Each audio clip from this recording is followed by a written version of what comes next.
হলদিয়ার বদলটা দেখছেন তো, বদলাচ্ছে, সবাই বদলাবে, 26-এ আর থাকবে না। একদম টাটাকে ফেরানোর পক্ষে ভোট হবে। টাটাকে যারা তাড়িয়েছে তাদের বিরুদ্ধে ভোট হবে, টাটাকে ফেরানোর পক্ষে ভোট হবে। ইন্ডাস্ট্রি নিয়ে আপনি বলছিলেন যে সেভাবে কোনো গ্রোথই হয়নি। কি হয়েছে নাম বলুন, শিল্পতে নাম বলুন আপনি। পরিকাঠামো, উন্নয়ন, ইন্ডাস্ট্রি, কোন কি একটা নাম বলুন, নাম বলুন, একটা নাম বলুন।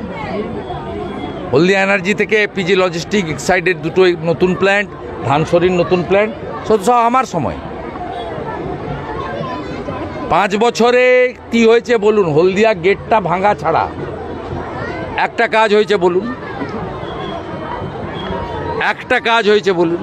শ্রমিক বিক্ষোভ চলছে। কুমারজানা অডিটোরিয়াম, সতীশ সামন্ত ট্রেড সেন্টার, 16 কিলোমিটার রিভার বেল্টের রাস্তা এনকারেজ হয়ে পাতিখালি থেকে আপনার এ পর্যন্ত হলদিয়া এনার্জি পর্যন্ত বলুন। আইওসির গ্রিন ক্যানেল সংস্কার বলুন, একটা জায়গা। শ্রমিকরাও তো কষ্টের মধ্যে আছে, তারা বিক্ষোভ দেখালো, দুটো কারখানা। পুলিশি রাজ, ভাইপো রাজ এবং পুলিশি রাজ চলছে। 22টা ছেলেকে এক সাইড থেকে তাড়িয়ে দিল, আন্দোলন করেছিল বলে তাদেরকে রিইনস্টেট করা যায়নি, পুনরায় করা যায়নি, গেলেই পিটাচ্ছে, মিথ্যা মামলা দিচ্ছে। 4 বছর ওয়েট করেছি আমরা। টাটা স্টিল HMC ডিভিশনে হারের মধ্য দিয়ে হলদিয়াতে পরিবর্তনের বিবর্তন শুরু হয়েছে। এটা 26-এ বৃত্ত সম্পূর্ণ হবে। 4 বছর পুরসভার ভোট করেনি, HDAটাকে তুলে দিয়েছে।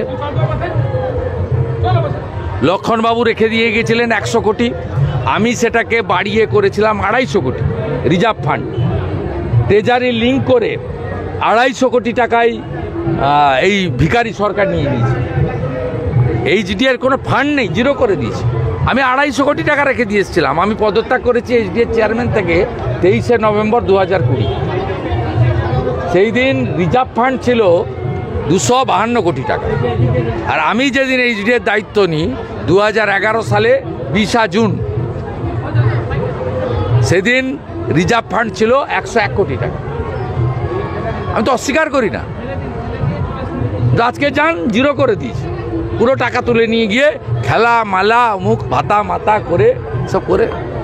হলদিয়া শিল্পাঞ্চলের ভবিষ্যৎ কি বলছিলেন? পরিবর্তন না হলে হলদিয়া শিল্পাঞ্চলে গৌরব ফিরবে। একটাই ওষুধ, একটাই সমাধান, মমতা ভাগাও, শিল্প বাঁচাও।